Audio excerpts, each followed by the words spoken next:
Soul of the Earth. Chapter 4. The Reckoning Begins. The collapse did not begin with an explosion, it began with exhaust. Smoke in the sky, plastics in the sea, soil stripped of its memory, forests replaced with concrete. The great unraveling was not caused by sudden catastrophe, but by millions of choices made over centuries by ambition and greed.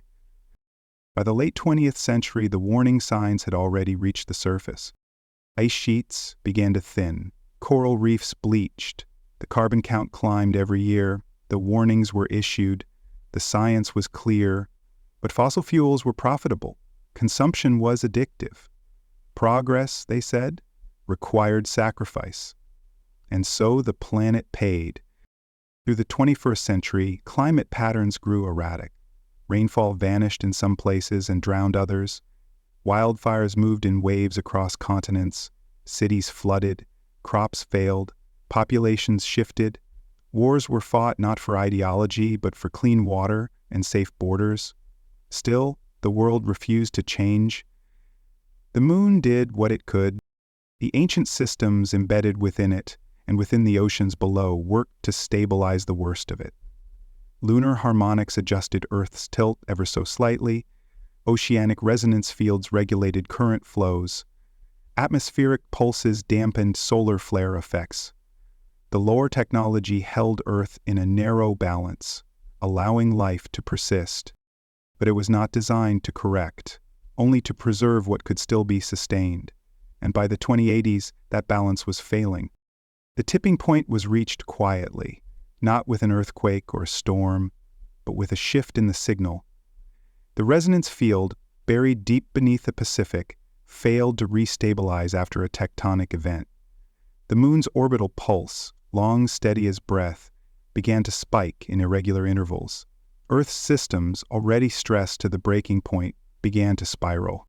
The jet stream fractured, storms merged into permanent systems.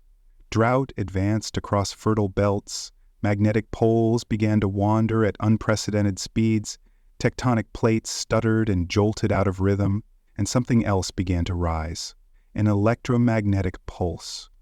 Cycling from beneath the seafloor in perfect frequency, Earth's regulators were shifting modes. They were no longer compensating for the damage, they were preparing for an assessment. The Council had seen this possibility. They had tracked the growing instability for decades. But the speed of the shift took them by surprise. What should have happened over centuries now rushed forward in years. The ancient systems, burdened too long by human recklessness, were no longer subtle. They were responding. Most of humanity noticed only the symptoms. A sudden blackout that swept across 3 continents. Cloud formations that twisted unnaturally, stacked like spirals in the sky. Animals fleeing regions before tremors began. Rivers reversing flow, the sun rising a fraction off angle in certain latitudes. Then the data leaked. Sonar anomalies. Satellite footage of artificial geometry on the ocean floor. Audio from lunar observatories capturing what sounded like a low, layered tone, pulsing from the moon in repeating intervals. Files marked classified appeared on independent servers. They spread faster than they could be erased. Panic bloomed. Leaders scrambled for control. Nations blamed one another. Military satellites were armed. Naval fleets shifted positions. Accusations of climate warfare and magnetic manipulation flooded closed diplomatic channels. No one could admit what was truly happening. The Earth had reached the edge of self-regulation. And now something older had taken notice. The Council, still hidden, went silent. Their members scattered, archives were relocated, resonance data was locked into coded sequences, and seeded across ancient vaults and private networks. A single message was sent to their final encrypted channel. The stewards have failed, the signal has begun. Beneath the Pacific, something stirred.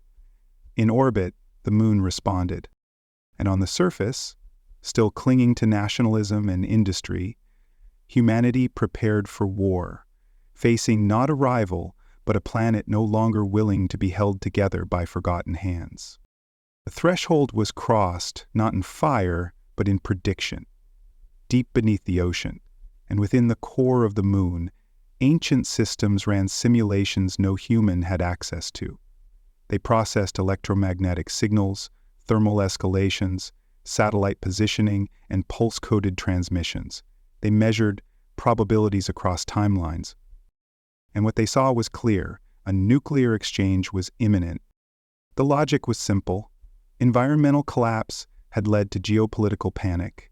Factions had hardened, proxy conflicts ignited. In low orbit, military satellites repositioned, missile silos activated thermal sequences. Strategic bombers were placed on alert across 3 continents. Encryption keys began cycling. One detonation would be enough. A single strike could destabilize tectonic plates already under pressure, trigger an atmospheric chain reaction, shatter magnetic containment systems that still barely held Earth's solar protection in place. The simulations all ended the same way. If a nuclear exchange occurred now, Earth would become uninhabitable not in hours but in years. The moon's orbital stabilizers could not correct for that scale of chaos. The planet would not recover. The lower systems responded. For the first time in more than 12,000 years, the failsafe protocol activated. Across the moon's inner shell, dormant structures lit up. Beneath the Pacific, long silent resonance cores spun to life. Magnetic fields surged. Gravitational harmonics tightened. And across the planet, the war machine stopped. Without warning, targeting systems failed, launch interfaces returned error codes, missile bay doors froze mid-second, submarine silos powered down, fire control programs crashed across all networks. Military satellites blinked out one by one, rebooted, rerouted, or erased. No missiles launched. No war began. It was not a warning, it was a shutdown. Fighter jets on patrol suddenly leveled off and began automated return sequences. Aircraft carriers reported main weapon systems offline. Destroyers floated dead in the water, their propulsion intact but their combat control locked out. Submarines surfaced, engines humming quietly, torpedo bays inert. Nations panicked. Each assumed sabotage. A cyber attack. A new enemy. Commanders screamed into silent radios, war rooms filled with disbelief.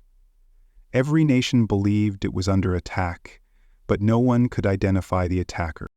China blamed the United States blamed Russia, Russia blamed Western AI warfare, but the truth was simpler. The Earth's guardians had awoken. They were not speaking, not negotiating, not warning. They were preventing. One attempt at retaliation came from a rogue command post in northern India. A localized launch command was issued using an analog override system, the warhead never armed. Instead, the entire launch platform was magnetically fused. Every circuit inside the control board burned through by a pulse that arrived milliseconds before ignition. No explosion, just silence. In France, a general attempted to seize a private communications satellite to coordinate a counterstrike. The uplink failed. The satellite, still in orbit, rotated 90 degrees and stopped transmitting. The facility was later found empty. The power grid had reset itself.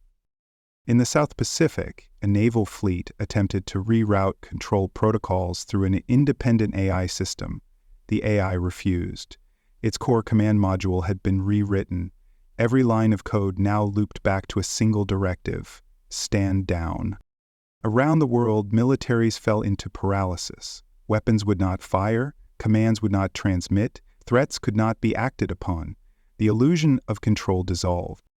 World leaders, some defiant, some terrified, called emergency summits. They spoke in guarded phrases like synchronized failure and strategic containment. But behind closed doors, they all asked the same question: who did this, and why haven't they struck? The answer came not through a message, but through absence. The alien intelligence did not appear. It did not project a voice into the sky or land ships on the lawn of the United Nations. It simply neutralized the capacity for self-destruction and let the world confront its own reflection.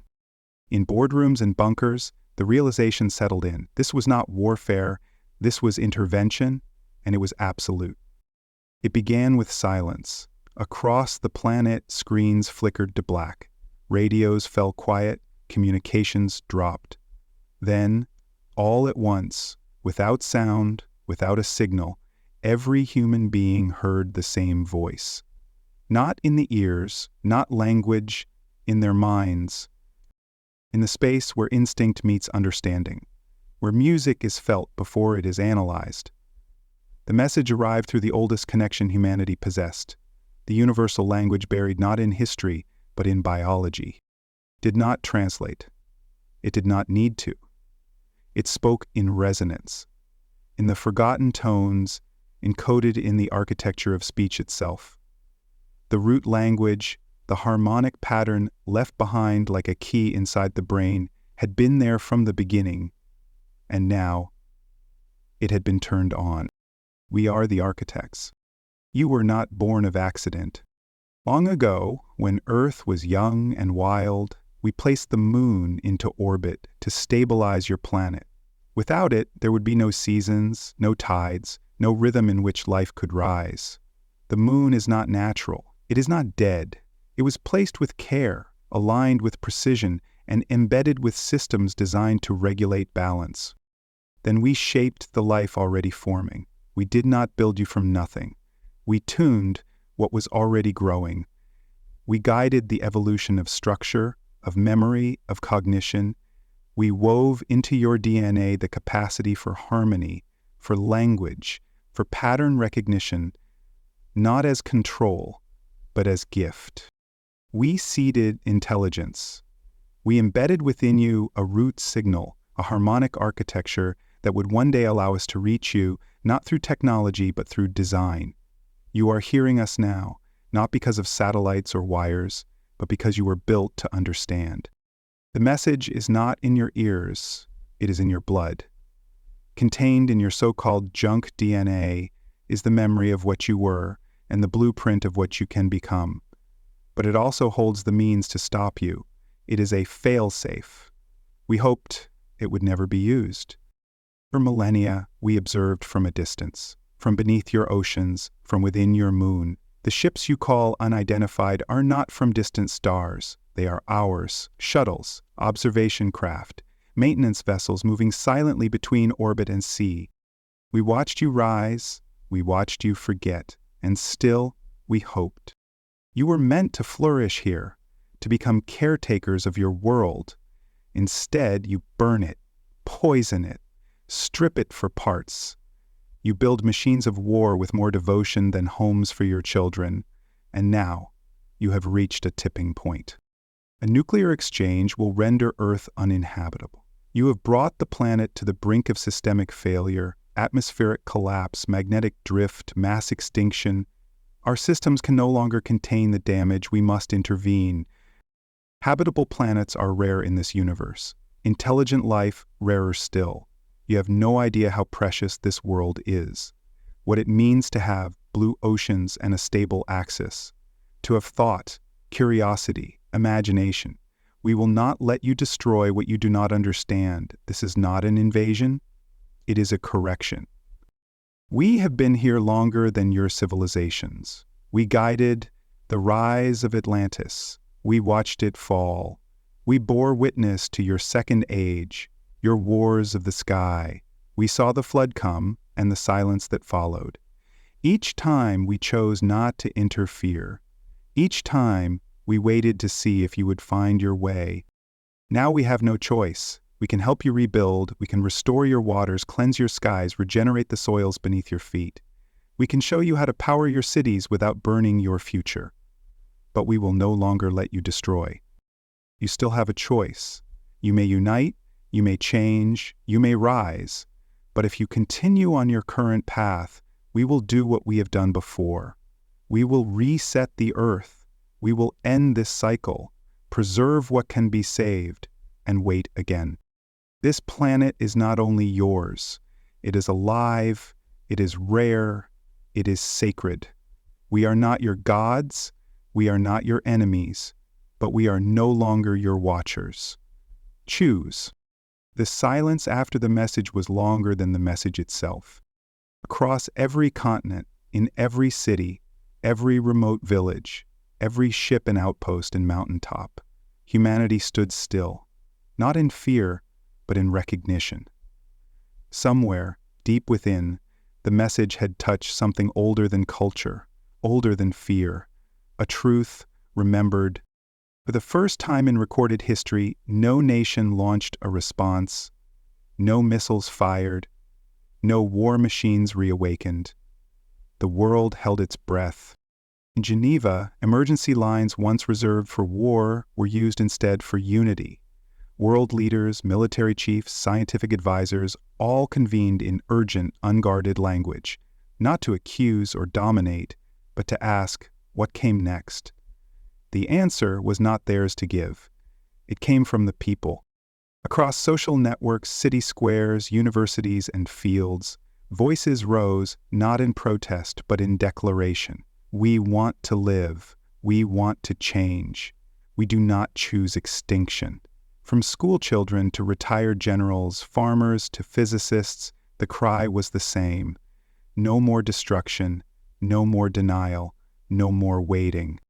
The global systems that had once fueled division began to fall quiet. Military budgets froze. News cycles shifted. Borders relaxed. Aid crossed lines that had been closed for decades. Religious leaders and secular governments met not in argument, but in shared awe. Proposal was made in New Delhi, ratified in Reykjavik, finalized in Nairobi. A single planetary council, not to govern people, to steward the earth. Its first act was not symbolic, it was scientific. They elevated those who had long been silenced, members of the hidden council that had preserved ancient knowledge for generations. Dr. Noah Parker was among them. So was the monk from the Himalayas, whose chants could shape water in glass. The Brazilian hydrologist, the Moroccan climatologist, the archivist from beneath the Vatican. Their records were released to the world. Ancient patterns, star alignments, forgotten energy systems, new ways to grow food, to purify water, to generate clean power. Technologies once hidden or dismissed began to emerge, not as alien miracles, but as human possibilities, long delayed. Under the guidance of the new council, reconstruction began, not just of cities and infrastructure, but of thinking. Children were taught to read not just books, but patterns, to listen not only with ears, but with intuition, to ask not only what can we take, but what can we give back. The changes did not happen quickly, it took years, but each year brought advances and a cleaner earth. Electricity generated by the earth itself was available free all over the world with no need for transmission lines. New tech allowed the world to be restored. All nuclear material from bombs and waste from power plants were rendered harmless. Great magnetic furnaces were put into service. They created great ingots of steel, aluminum, and copper from transmission lines, scrap yards, and military equipment for future use. Plastics of all kinds were pulled from the land and oceans and recycled. Microplastics and oil spills were controlled by ravenous bacteria. Progress across the world had been monitored and improved yearly. The moon remained silent. Its hum was no longer threatening. It became a rhythm, a reassurance, felt in architecture and agriculture, even in music. Humanity had become aware not just of its watchers, but of its place in the design. The oceans calmed, the skies cleared, the earth, once barely held together by hidden systems, began to breathe on its own. Not all agreed, not all changed, but enough did, and that was all it took. One voice had become many, many had become one. Not a perfect unity, but a beginning. Not a utopia, but a choice. And for the first time, the people of Earth chose to stay.